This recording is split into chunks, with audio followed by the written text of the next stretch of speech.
de la empresa para poder atenderlos de manera eficiente, ¿de acuerdo? Porque no queremos que nadie se pierda la clase, pero es necesario que sigamos la instrucción para que todo funcione correctamente. Gracias, ingeniero. Entonces, la sociedad necesita para su funcionamiento correcto y óptimo que todos tengamos el mismo nivel de juridicidad social. Pero en Honduras hay un bajo nivel de juridicidad social, desde la cabeza del Estado hasta abajo.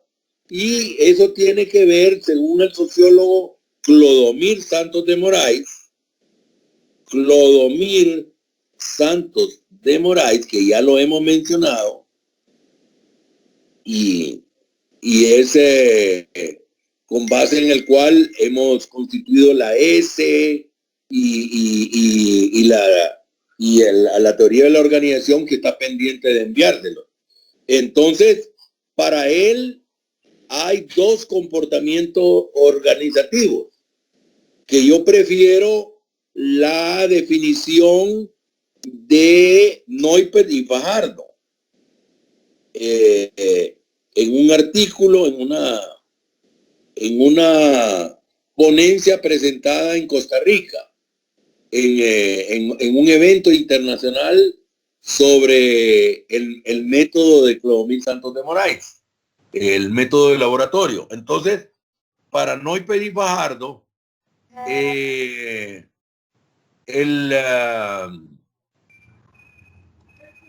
los dos comportamientos, el comportamiento organizativo es el conjunto de valores y pautas de conducta socialmente adquiridas que sobre los procesos organizativos formales, en los cuales existe una mayor o menor valoración de las posibilidades de cooperación con otros actores de su entorno y la división social del trabajo. Y eso hace, eso ya lo vimos, yo estoy repasando. Y nosotros identificamos, siguiendo a Moraes, a Santos de Moraes, reconocemos dos comportamientos organizativos. Uno que Moraes llama artesanal y Neuper y Fajardo llamamos comportamiento social organizativo. Moraes llama comportamiento ideológico y últimamente llamaba comportamiento organizativo, pero Neuper y Fajardo llaman comportamiento social organizativo. Comportamiento social organizativo. Y Moraes distingue el que él llama artesanal y el que él llama obrero. Yo no lo he visto escrito en ninguna de sus obras. Tengo que repasar la tesis de él en Alemania, en su doctorado. Pero implícitamente esos son los dos comportamientos organizativos. El del artesano y el del obrero. Porque él hacía mucho hincapié a la economía social. Yo digo que Clodomir Santos de Moraes refundó la sociología de la organización, que ha tenido tres etapas para mí. La primera con Max Weber, orientado hacia la organización del Estado. La segunda en Estados Unidos, la sociología sobre todo funcionalista, pero en general la sociología estadounidense, que se refunda alrededor de la sociología de las grandes corporaciones. Así nace al final de la Segunda Guerra Mundial, en el periodo de la posguerra, y por eso en Estados Unidos no se llama sociología de la organización, sino que es sociología de las organizaciones y sociología de la burocracia. Son dos ramas que tiene la sociología de la organización en Estados Unidos. Y Clomir Santos de Moraes la refunda desde el sur y desde el sector de economía social y de los movimientos sociales. Para él se preocupa de los fenómenos de la sociología de la organización para contribuir a que la economía social, las organizaciones de la economía social, que él llama organizaciones de consolidación social, puedan operar mejor, y desarrolla un método para eso, que es el método del laboratorio experimental, que él llama, que ahora se llama laboratorio organizacional. Y la otra perspectiva desde la que él refunda la sociología de la organización es desde el sur, es decir, desde los países pobres, subdesarrollados, que son los que vamos a ver en esta unidad a la que vamos a entrar en esta semana. El programa tiene tres grandes temas. Uno de introducción, de historia de la sociología, definición, conceptos fundamentales, por qué surge la sociología y para qué sirve, y la perspectiva sociológica, que es el tema más importante. El segundo tema del programa es las concepciones sobre el desarrollo y el subdesarrollo de América Latina. Y el tercer tema, el tercer tema, así de gran tema del programa, o unidad temática 3, es la que responde a la pregunta, a mí me gusta ponerlo mejor así, ¿cómo y por qué llegó Honduras a ser como es actualmente? Era un país subdesarrollado, que es descrito como pobre, pero no es pobre. El país no es pobre.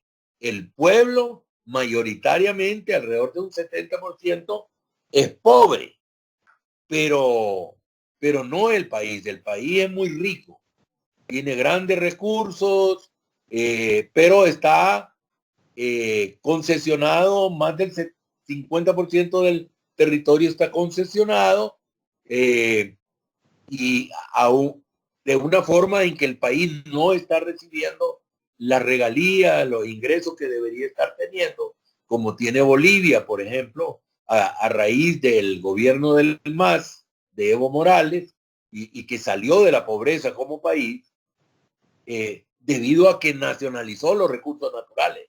En Honduras están privatizados y el país gana muy poco porque la mayor parte de la ganancia es ilegal, como se dice coloquialmente, debajo de la mesa. Porque no creo que nadie cree, ningún sociólogo, y nadie cree que un gobernante, un ministro, concesiona de manera barata la explotación de una mina de oro y ganando una minucia. No, seguramente hay pagos, pero que son debajo de la mesa y que no lo vemos. Sí están pagando los concesionarios, ¿verdad? Pero ganan mucho menos, para que no se enojen y no protesten y no denuncien, y eso no le llega al Estado, y por lo tanto no le llega al pueblo, y por lo tanto es necesario subir, para que tenga ingresos el Estado es necesario subir los impuestos, cuando perfectamente con solo las regalías de la explotación de los recursos naturales el Estado tendría suficiente ingreso. Hay países del mundo, creo que Libia era uno así, que no le ponía impuestos a su población. ¿Por qué? Porque con solo la explotación del petróleo el país era rico y se les daba, que era el país con mejor índice de desarrollo humano en todo África, ¿verdad? Ahora, desde la invasión estadounidense, se ha venido atrás y se ha restablecido el orden capitalista, y entonces ahora están concesionados de manera barata y ahora sí, imagino que hay impuestos. Bueno, entonces los dos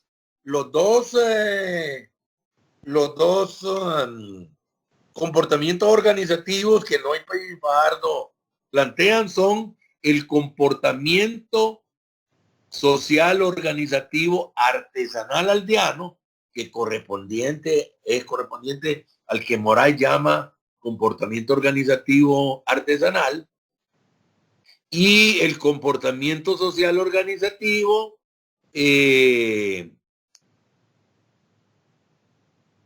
industrial urbano, que es el que tienen las personas que se han socializado en una ciudad compleja, no en un pueblón, así una ciudad que no es muy compleja como la nuestra, sino que en una urbe, en una ciudad, no tanto el tamaño, sino que la complejidad organizativa. Sobre todo yo le doy importancia, Neuper y Fajardo le damos importancia, por ejemplo, al sistema de transporte, que todo funciona como un reloj. La primera vez que yo estuve en Holanda, me dijeron, tienes que tomar el tren que sale a las 11:01 para que puedas hacer una conexión en tal ciudad, en Utrecht, para llegar a La Haya en tal tren que sale a las 11:17. Así que tienes que estar a tiempo tomando el tren que te va a llevar a La Haya para que asistas a la reunión a tiempo. Yo pensé para mí de adentro, que exagerado, 11:01, 11:17. No, debe ser. Y yo no es que me imaginaba así, pero seguramente inconscientemente yo esperaba un tren esperando ahí a las 11 y diciendo, Utre, ¿quién viene? Tal vez no lo pensaba así, ¿verdad? Pero sí que iban a estar esperando a la hora que dice el cuadernillo donde están el sistema de transporte, ahí está bien explicado, y luego se va, espera los minutos que dice ahí y se va a la hora que dice y llega a la hora que dice ahí, espera y se va a la hora que dice ahí. O sea, una ciudad compleja, ¿verdad? Propia de un país industrializado. Entonces, ¿quién se socializa? Y nosotros ya vimos que es socialización. Ya vimos que hay tres niveles y momentos de socialización y ámbitos de socialización. ¿Cuáles son? A Primaria, ver. secundaria, Primaria.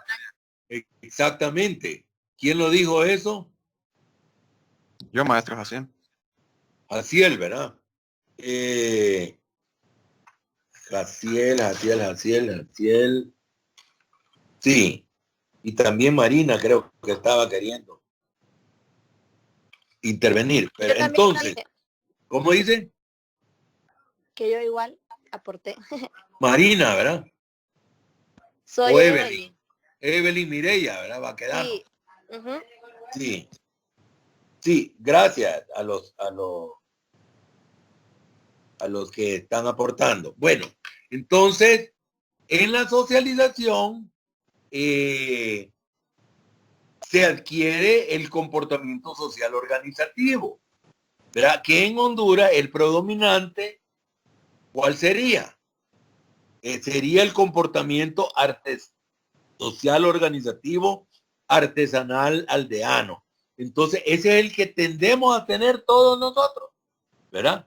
Yo lo he ido cambiando desde que estudié en Santiago de Chile, que es un país semi-industrializado, comencé a cambiarlo, y sobre todo cuando fui parte del equipo de trabajo del sociólogo Clomil Santos de Moray.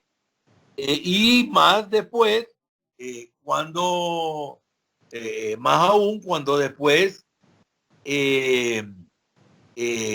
viví y tuve estancias cortas en países industrializados, en Holanda, en Francia, en España, especialmente, y también Alemania y otros países.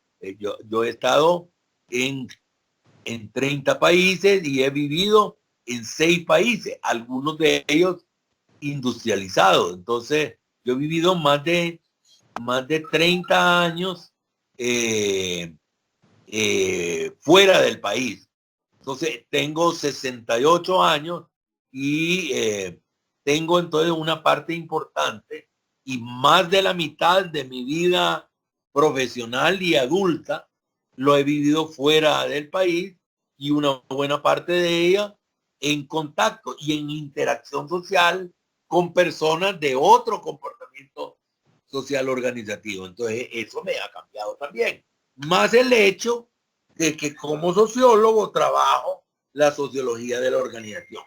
Entonces, todo esto, lo que hemos visto hasta el día de hoy, hasta ahora, es parte de una cápsula, ¿verdad? Una cápsula alrededor del tema. ¿Cuál fue el tema, el pretexto? Porque el que empezamos esta cápsula, que nos ha servido para repasar estos conceptos. A ver, Alberto. Por el egocentrismo sociológico. Sí, pero ¿cuál era el tema práctico? ¿Cuál fue el fenómeno? Sí, ese ya es el análisis de la cápsula, pero ¿cuál fue el fenómeno social que estamos analizando, alrededor del cual hemos visto 3 conceptos? A ver. Juridicidad social. Sí, ese es otro concepto, Ricardo, ¿verdad? Sí. Pero yo quiero saber cuál es el fenómeno social, no el análisis, no el concepto con lo que estamos analizando, sino que qué nos sirvió de estímulo para empezar a analizar. Que no seguíamos las instrucciones. Exactamente. Eso lo dijo Jaciel, ¿verdad? Sí. Sí, miren, y más que no seguíamos las instrucciones, pero también eso, el fenómeno de que algunos no podían articularse, porque esta es una cosa compleja, que o alguien con comportamiento social organizativo y que no, como dice Gaciel, no, y otros no tiene un buen nivel de jurídica social y quiere entrar como por arte de magia, sin seguir las reglas que les explicó el ingeniero Enzo y por lo cual él intervino en la clase, ¿verdad? O sea, no, que quiere entrar y punto. Que el profesor vea cómo lo mete a la clase y él sin estarse dificultando ahí, siguiendo reglas, etcétera, etcétera. Entonces, ese es el fenómeno que vimos. Probablemente si en vez de hondureños todos, ahorita tenemos 37 estudiantes en esta clase, más el ingeniero Enzo y yo, estamos 39. Si la mitad no fueran hondureños, sino que japoneses o alemanes o ingleses, holandeses, estadounidenses, entonces, o del cono sur, de Uruguay, de Chile, de Argentina, entonces probablemente sería diferente. O si fueran brasileños de Sao Paulo o brasileños de Río de Janeiro, entonces el comportamiento social organizativo sería diferente. El nivel de juridicidad social sería diferente y no tendrían un egocentrismo nociológico y el egocentrismo epistemológico, ¿verdad? Que es el fenómeno, que es un concepto mío que es complementario a lo que plantea la socióloga anglo-canadiense Dorothy Edith Smith, que dice que todos tendemos a observar la realidad desde la perspectiva de las categorías sociales a las que pertenecemos. Vemos el nivel de racismo, digamos, de discriminación racista, lo vemos como mestizos y sentimos que hay muy poco. Pero si le preguntamos a un compa garífuna o creol o indígena que viene llegando de la montaña de la flor o de la Mosquitia, y van a decir, no, profesor, aquí hay una gran discriminación. A nosotros nos dicen indios y nos tratan mal, bro, desde que nos ven así y nos tratan con desprecio. Todo mundo, no todo mundo, pero sí es frecuente que nos sintamos así. Ah, bueno, pero los mestizos no, porque somos la mayoría, ¿verdad? Entonces ese es el fenómeno del egocentrismo epistemológico. ¿A qué se refiere Dorothy Edith Smith? Pero no usa ese concepto. Ese concepto es mío. Bueno, la otra cápsula que tenía planeada para el día de hoy es la cápsula sobre la situación actual de la pandemia y de lo que han creado ETA y IOTA. Y entonces les pregunto a ustedes, ¿existen los desastres naturales o no? Sí. Sí, Sí, sí. sí, lo están diciendo varios. Hay por lo menos 2 que están diciéndolo. Digan, ¿todos están de acuerdo Sí, con eso? maestro. Sí. Jaciel dice que sí. Sí, maestro. Sí, sí, Pues, sí, maestro. Pues les doy la noticia de que no existen los desastres naturales. Oh, Existen los fenómenos naturales como un terremoto, un huracán, tifón, una tormenta tropical. Todo eso son fenómenos naturales, ¿verdad? Pero el desastre es una función. Además de que los desastres que llamamos naturales no son totalmente, perdón, los fenómenos naturales no son tan naturales como creemos, ¿verdad? Ya hay científicos que han trabajado y denunciado que el nivel de tormentas tropicales y de huracanes que estamos viendo actualmente, antes alguien dijo que antes nos tardábamos entre una tormenta y otros pasaban 10 años y ahorita pasaron 10 días entre esta y iota. Eso no se había visto nunca. 2 huracanes seguidos. Eso no. ¿Y de qué viene eso? Viene de diferencias de temperatura en el mar. Aumenta la evaporación, por lo tanto, mayor nubosidad. El deshielo del Ártico. El cambio climático. Exactamente, el cambio climático debido a factores. ¿Quién fue que lo dijo? Jaciel también. No, yo, No, Vilcar. maestro. ¿Quién, Vilcar. perdón? Vilcar Ramírez. Vilcar, ¿verdad? Gracias, Vilcar. Sí, el cambio climático. Pero Trump y otros científicos como Donald Trump dicen que eso siempre ha habido, el cambio climático, que siempre ha habido. Trump dijo en un momento que cómo era que se hablaba del calentamiento global y que venían vientos fríos más bien del norte. Pero lo que no sabe el científico Donald Trump, que entre otras perlas propuso o preguntó que si sería bueno inyectarse o tomar para combatir al coronavirus SARS-CoV-2 cloro y otros desinfectantes. Entonces, es que existen esos vientos gélidos del norte porque los hielos se están derritiendo, ¿verdad? Los casquetes polares se están derritiendo por efecto del cambio climático que ha mencionado Vilcar y otros en otro momento. Y entonces por eso se habla de un cambio climático en gran medida antropogénico. Y ese sería un concepto del día de hoy, antropogénico. Entonces, cambio climático antropogénico. ¿Quién me pudiera decir qué quiere decir antropogénico? Antropo, ¿qué quiere decir? Antropo significa hombre, significa ser humano.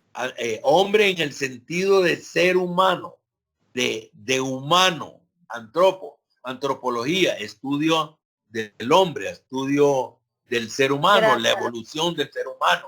¿Verdad? Eso estudian los antropólogos. ¿De dónde venimos?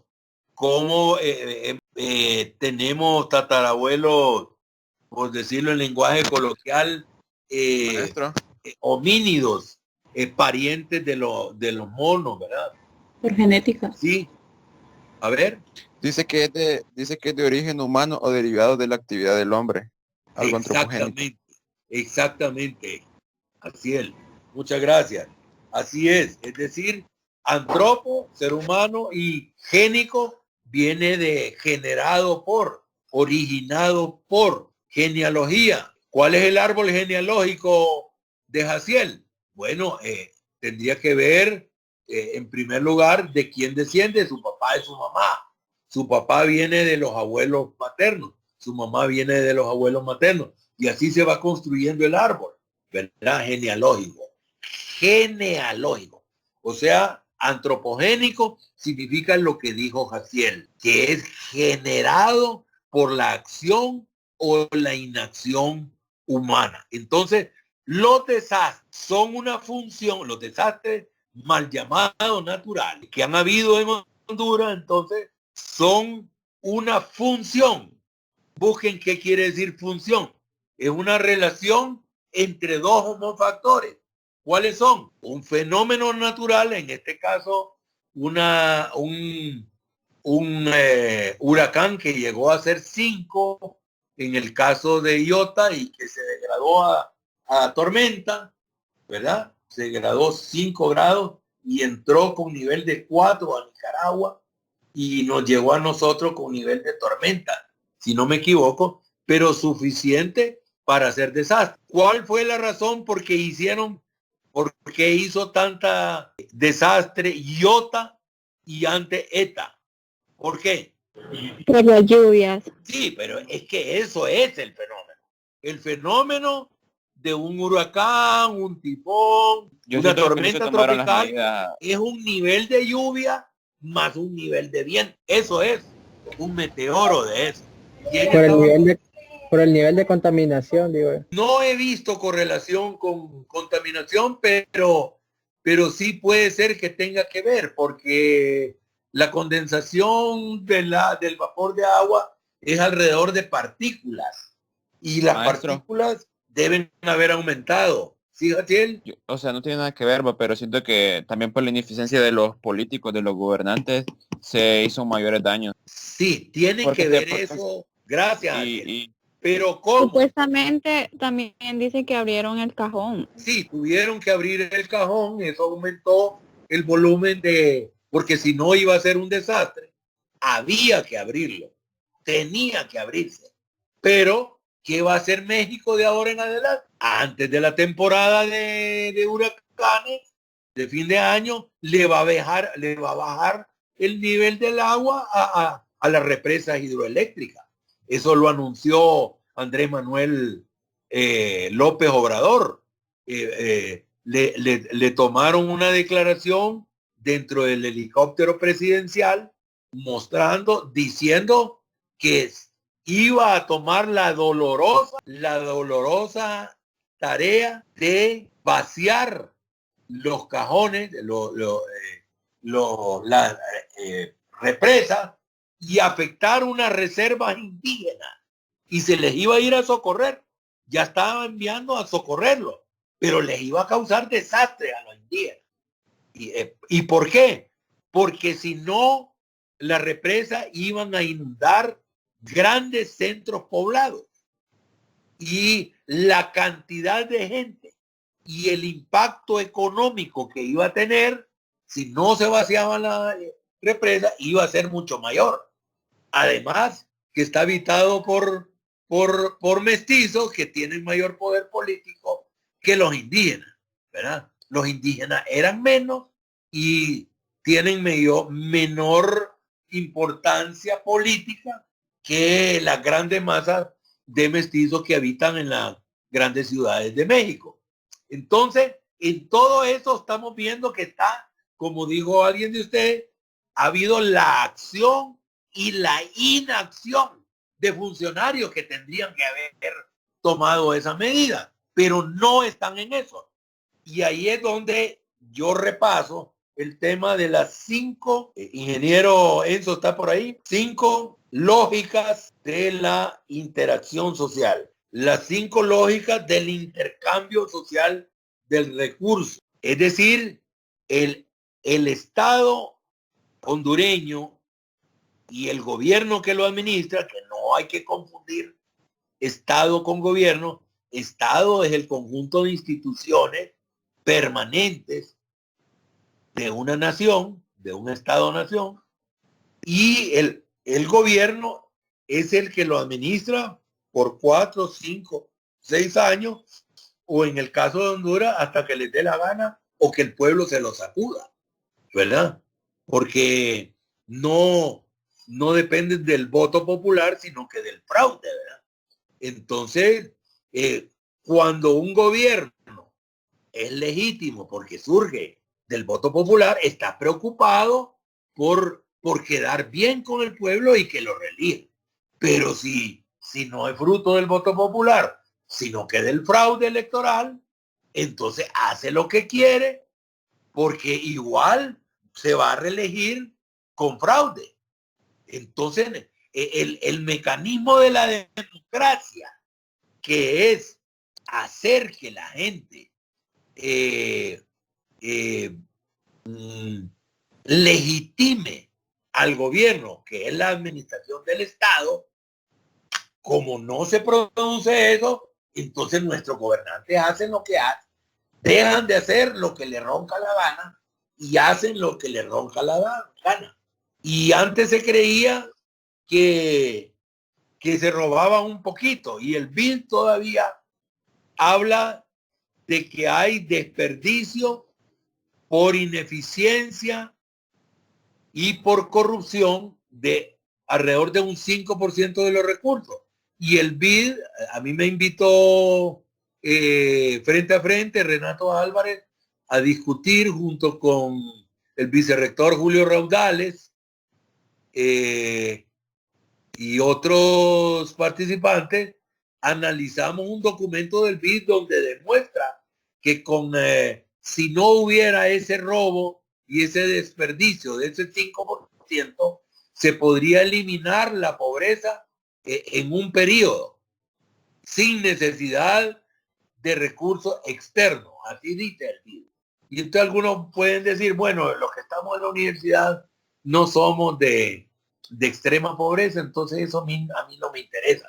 No, es que si el 43% que está en pobreza extrema en Honduras dejara de ser pobre extremo y pasara a otro estrato, eso empujaría al siguiente estrato hacia el estrato medio, y al estrato medio lo empujaría a un estrato medio alto acomodado, y todos los que estamos acá tendríamos otro nivel y sobre todo otra calidad de vida, ¿verdad? Porque habría mayor dinámica económica, mayor crecimiento económico, a mayor crecimiento económico, mayor ingresos fiscales, a mayor ingresos fiscales, menor necesidad de poner nuevo impuesto y un presupuesto más grande, y un presupuesto más grande habría mayor inversión social y por lo tanto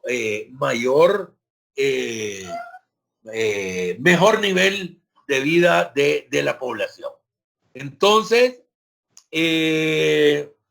la cápsula Segunda es el análisis desde la perspectiva sociológica. Lo hemos visto el día de hoy. Vamos a entrar a las preguntas guía.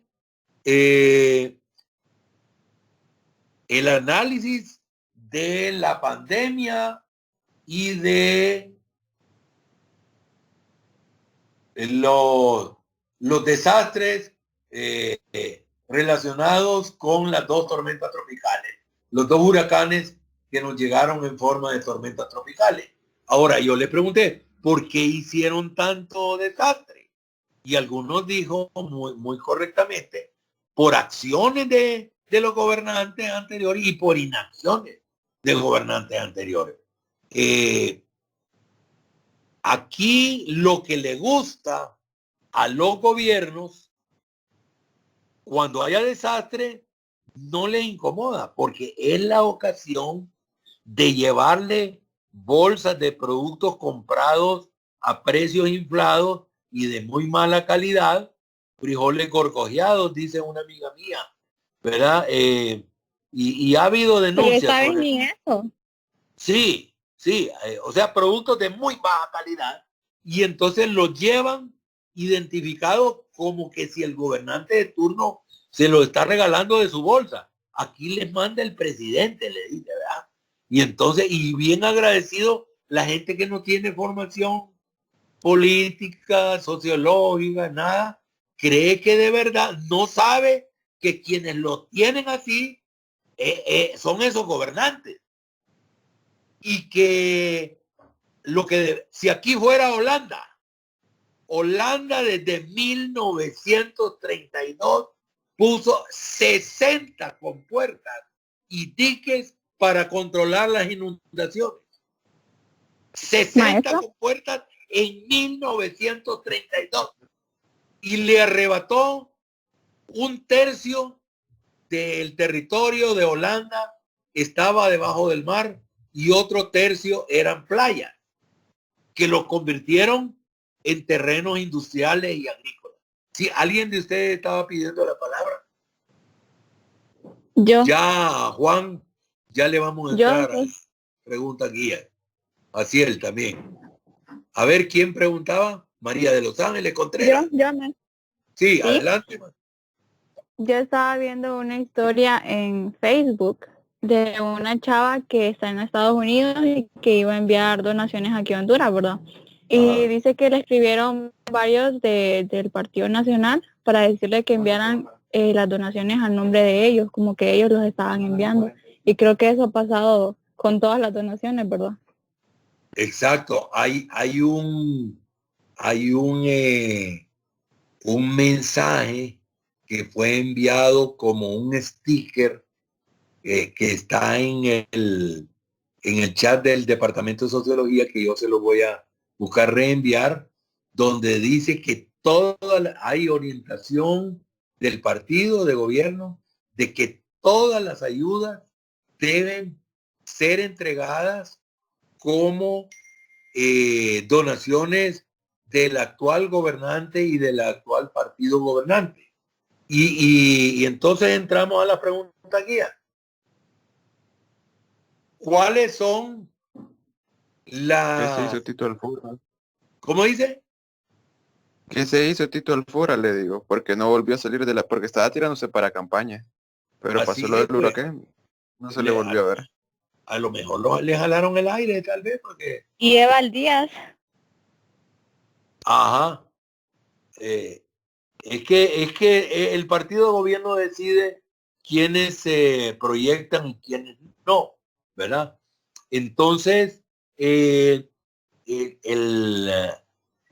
hubo un enviado especial de CNN en español a la zona de desastre y él no se explicaba por qué los bomberos no llevaban ayuda, que los bomberos estaban llegando con lanchas y las lanchas llegaban vacías y le preguntaban por qué vienen vacías, porque nosotros venimos solo a rescatar, pero ahí de donde ustedes arrancaron, ahí habían habían alimentos y había agua, porque la gente sobre todo pedía agua, alimentos tenían, porque se huyeron llevándose a sus hijos sus mascotas y alimentos, pero no agua, porque la gente no anda, no tiene agua embotellada, la gente más pobre, ¿verdad? La gente rural, porque toman agua de los ríos, hay un agua relativamente buena, pues. Entonces, ¿cuál sería la respuesta? Pregunta guía, ¿por qué esos bomberos no llevaban ayuda? Y solo iban a rescatar. Eso no se lo explicaba Fernando del Rincón de Conclusiones de CNN en español, y diciendo como que era una ineficiencia de los bomberos no llevar esa ayuda. ¿Y cuál sería la explicación? Que el gobierno no lo permitía, porque ellos querían entregar las ayudas personalmente. Exacto. El gobierno no va a entregar por medio de los bomberos. Porque dentro de las 5 lógicas, una de las lógicas es la reproducción del proyecto político en el poder, ¿verdad? Entonces la gente le va a agradecer a los bomberos y los bomberos no van a las elecciones y además son voluntarios la mayoría. Hay bomberos permanentes, profesionales y hay bomberos voluntarios. Entonces no van a repartir ayuda por medio de los bomberos. La Cruz Roja también llegaba sin ayuda, solo la ayuda internacional, ¿verdad? Que le llegaba a la Cruz Roja, pero no le iban a dar ayuda que venía de Bukele, por ejemplo, que Bukele le entregó directamente la gente que llegó, ¿verdad? Y no la mencionaron en los medios de comunicación en Honduras. Solo los medios de comunicación internacionales, sobre todo, la gran mayoría de las menciones vino de medios internacionales, de que venían 54 furgones del pueblo y gobierno de El Salvador a donarlo a las zonas de desastre y directamente. Y venían especialistas en desastre, ¿verdad? A atender a la gente, venían médicos, especialistas, etcétera, y hicieron una gran labor. Y yo no vi a ningún medio de comunicación agradeciéndole, porque se mueven solo con los que les pagan. Y cuando hablan bien del gobierno es que les está pagando el gobierno. Y cuando hablan mal del gobierno es que todavía no les han dado el cheque y están protestando. Y para hacerse como que son independientes, que son el canal del balance, ¿verdad? Pero si les llega de inmediato el cheque, entonces ya dejan de hablar mal. Eso está ridiculizado en una película latinoamericana basada en el libro de Mario Vargas Llosa que se llama La caja china, de casualidad. no, otro más viejo, un libro anterior, donde Pantaleón y las visitadoras. Que Pantaleón es un oficial del ejército peruano que lo mandan a organizar un servicio de visitadora porque los soldados están violando muchachas ahí donde están acuartelados o tienen novias y las dejan embarazadas. Entonces hay una crítica que le llega a la jefatura del ejército y entonces organizan un servicio de visitadoras para que atiendan a los soldados y los mantengan tranquilos sexualmente, ¿verdad? Y entonces un periodista que tiene un programa radial le está rumbando duro al ejército, ¿verdad? Incluso cuando ya están las visitadoras, comienza a denunciar que le están llevando prostitutas, que no sé qué, que no sé cuánto. Y entonces ya le dan su cheque correspondiente y comienza a deshacerse en elogio, ¿verdad? Ahí la película caricaturiza muy bien esto. Bueno, las preguntas guías de hoy ya tenemos, ya no fuimos por encima del tiempo, solo nos queda un minuto. Normalmente queremos terminar a las 13:50 o 13:55 cuando mucho y tenemos solo un minuto.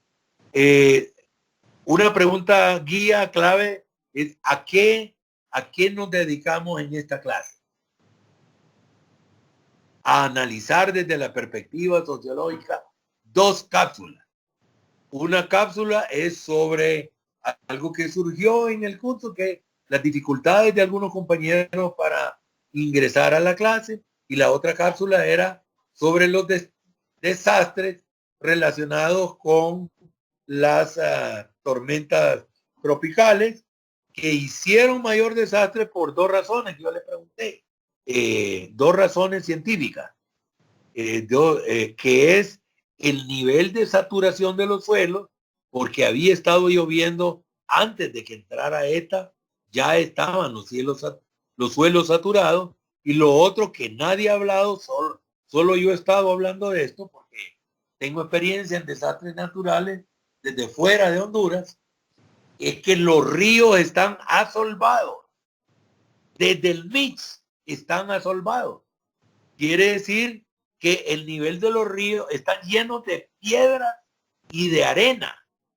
No son los ríos que habían cuando yo tenía la edad de ustedes, que los ríos era un canal de tierra más o menos y arena era lo que había y muy pocas piedras, pero ahora está lleno de piedra y lleno de arena. Entonces con cualquier poquito de lluvia se desborda porque está asolvado. Asolvado quiere decir obstruido, en este caso por piedra, arena y grava. Entonces, y eso, como dijo una de ustedes, creo que fue Vilca, que es la inacción de los gobiernos. Mi papá decía que si fuéramos incas, mayas o aztecas o chibchas, decía él, ya nuestros ríos estarían embaulados, es decir, estarían canalizados. Ya hubieran agarrado todas esas piedras y hubieran hecho gaviones a las orillas con la misma piedra. Sale barato. Con mallas de alambre se hubieran hecho gaviones en las orillas. Los cauces estarían drenados entonces y podrían canalizar perfectamente cualquier nivel de lluvia sin desbordarse. Pero en vez de hacer eso, el dinero va a parar a los bolsillos de los grupos corruptos. Se nos ha terminado el tiempo, nos vemos mañana. Si alguien se quiere quedar haciendo alguna pregunta porque no tiene ninguna clase, Maestro, no tiene compromiso, se puede quedar, los demás ya se pueden retirar. Adelante. maestro, Sí. solo tenía una consulta sobre el tema del examen de la segunda unidad, ¿cuándo sería? Eso lo vamos a trabajar en el grupo de WhatsApp. Usted no leyó mis mensajes de hoy en el grupo de WhatsApp, ¿verdad? ¿No leyó? Ok, no lo leí. ¿Verdad? No lo leyó. Ahí me refería a eso. Vamos a eliminar uno de los 3 exámenes. Y con eso vamos a reestructurar la cuadrícula, la rúbrica de evaluación. Y muy probablemente le vamos a elevar a la evaluación del desempeño del aula virtual esos puntos del examen parcial eliminado, lo vamos a repartir en el valor de las tareas, en el valor de la evaluación del desempeño de la empresa, que yo le estoy pidiendo a la empresa que me haga un informe de cómo está la situación frente a la pandemia y a los 2 desastres derivados del manejo de las dos de los 2 huracanes, ¿verdad? Y eso básicamente, un informe sobre eso, que me digan cómo ha afectado a los miembros de la empresa. Porque nos está pidiendo el señor rector un informe sobre esto. Maestro, una pregunta. Sí, Esta semana, o sea, ¿qué número de tareas semanales es esta? Porque nos quedamos con la 8 y si no, pues, seguiríamos con la 9. no, Laura, eso yo se lo expliqué y se lo he explicado varias veces el ingeniero Edson, que las tareas semanales tienen su número, todos, desde el principio, son 13 creo, y ese número lo conservan siempre. Ok. Entonces ¿Verdad? las 2 Porque semanas que no tuvimos clase, simplemente siempre ponen, contarían.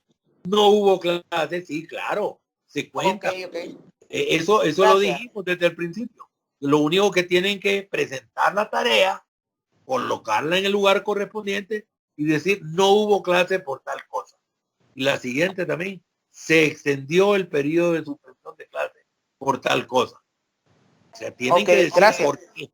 Tienen que decir, su pregunta es muy importante, Laura Navelli, porque me permite explicarle qué tienen que decir. No simplemente no hubo clase, sino que tienen que decir por qué, ¿verdad? Tienen que lucir informados, ¿verdad? Y no hubo clase debido a la influencia de los fenómenos tal y tal. La universidad suspendió la tarea académica. Y en la siguiente, la universidad prorrogó la suspensión de tareas académicas por esto y esto, ¿verdad? Así sería. ¿Alguna otra pregunta?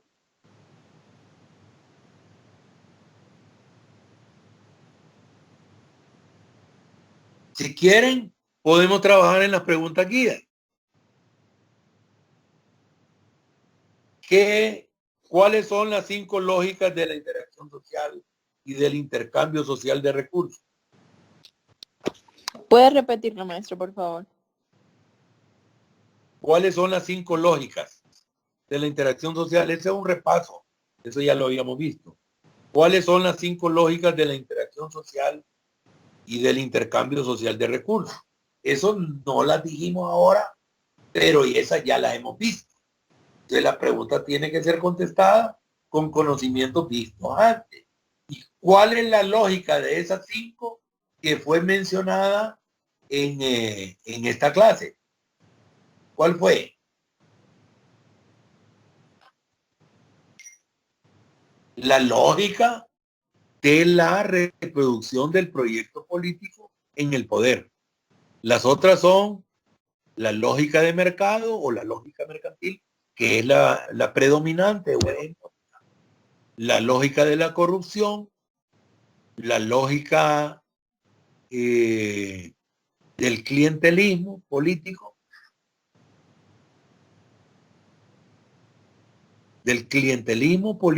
y la reproducción del proyecto político en el poder, ¿verdad? Reproduzcamos. La lógica mercantil o lógica de mercado, que en el caso de Honduras es la predominante. No es la predominante en otros países, como Cuba, por ejemplo. ¿Verdad? Esta una. Otra, la lógica de la corrupción. 3, la lógica de la caridad, filantropía, altruismo o solidaridad. Esa es la tercera.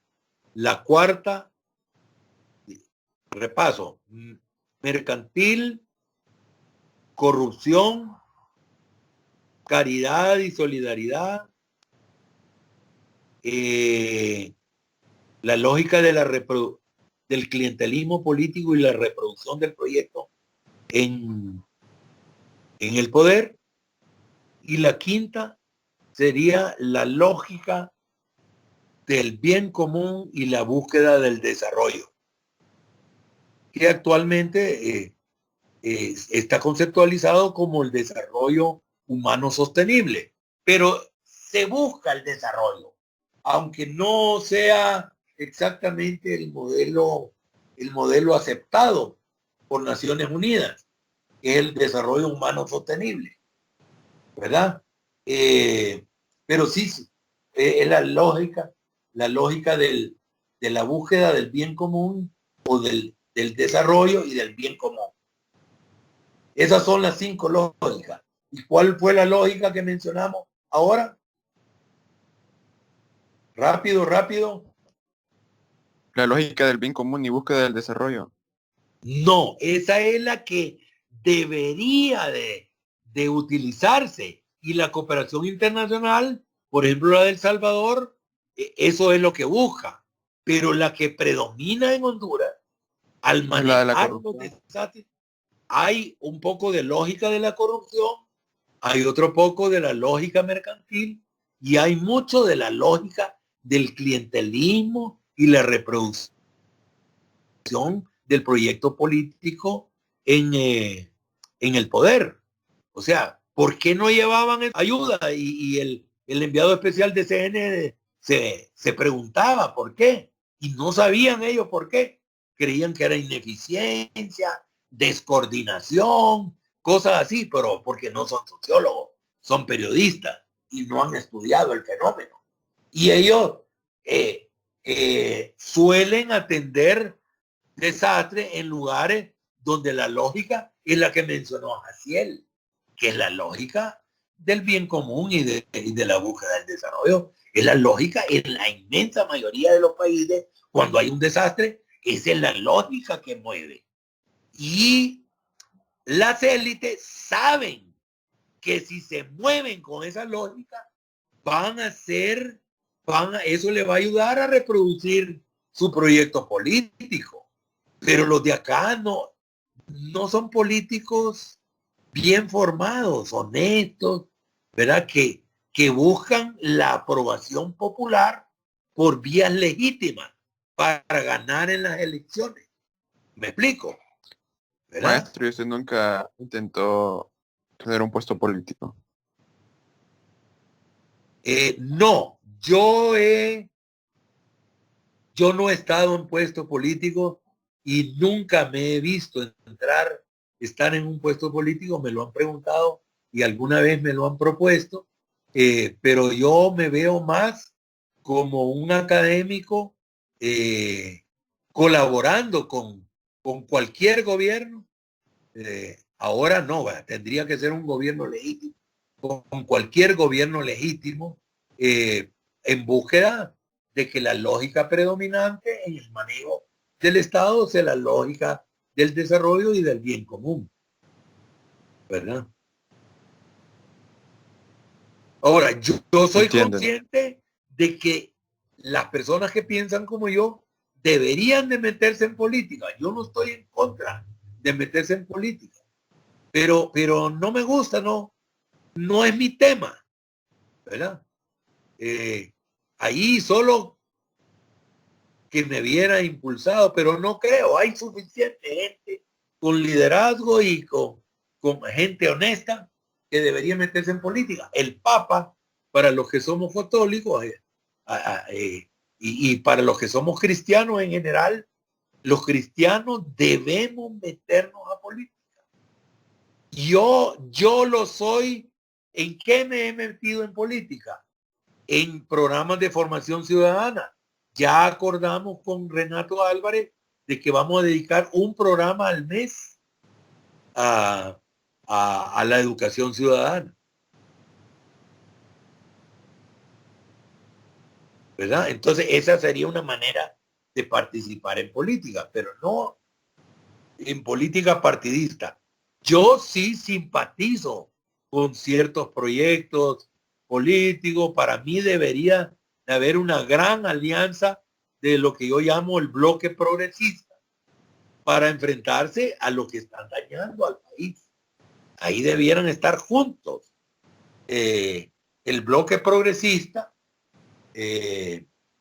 para presentarse juntos a elecciones y poner un gobierno que se oriente por la lógica del desarrollo del país y del bien común. Bueno, pero maestro, yo este año cumplo 18. Yo este año cumplo 18, ¿va? Sí. Y yo me pregunto a quién darle el voto, porque yo realmente no veo ningún político a quién dárselo. Bueno, yo pienso que esta clase le va a dar pistas clave, ¿verdad? Y yo, usando el lenguaje que hemos utilizado el día de hoy, yo le diría, vote por quien usted cree que más se orienta en su trayectoria y en su discurso y en la historia de su partido se orienta más hacia la lógica del desarrollo del país y el bien común. ¿Verdad? Sí, maestro. Ese es el problema de cuando los gobiernos no son legítimos, era lo que hablábamos, ¿verdad? Que no les interesa orientarse por la lógica del desarrollo y del bien común porque no están ahí por el voto popular. Sí hubo bastante gente de la que debiera haber votado que votó por el actual gobierno. ¿Pero por qué? Porque funciona con una ciudadanía poco educada, ¿verdad? Y si no veamos, yo voy a hacer un análisis sociológico de las elecciones de Estados Unidos. Ahorita, gracias a Jaciel, y le voy a dedicar el artículo, Jaciel, voy a analizar sociológicamente el triunfo de Biden, ¿verdad? Y por qué Trump, en vez de estar vanagloriándose de que ningún político, ningún gobernante ha sido derrotado teniendo tanta votación. Trump logró que votaran por él millones más de lo que votaron por él en las elecciones anteriores, ¿verdad? De hecho, ¿qué decía usted? De hecho, en la historia de Estados Unidos solo han habido 2 presidentes que han perdido cuando se quieren volver a postular como presidentes, que fue en el 98, creo. Solo y 2 fue antes de Trump. 2. Ajá. Creo que 3 con él. Yo leí que 2, pero bueno, hay que corroborar esa información. Sí, hay que buscar. El punto es que yo miré que él va, y uno de los factores que él perdió las elecciones fue porque se contradecía mucho, porque hablaba mucho sobre la deportación de los latinos y el voto latino jugó un papel importante para que él perdiera las elecciones. Y no como otros presidentes que también exportan latinos, pero igual no hacen tanto ruido, ¿va? Y él como hablaba mucho, se jactaba. Eso fue por ejemplo, Obama es el que más latinos ha deportado. Obama, pero no hacía bulla, como dice usted, y votaba, expulsaba a los que tenían antecedentes, o sea, procuraba tirar a escoger bien a la gente que iba a deportar, ¿verdad? No toda era Profe, gente. ¿Sí? Adelante. Ya voy a otra clase y creo que me voy a salir ahorita, entonces.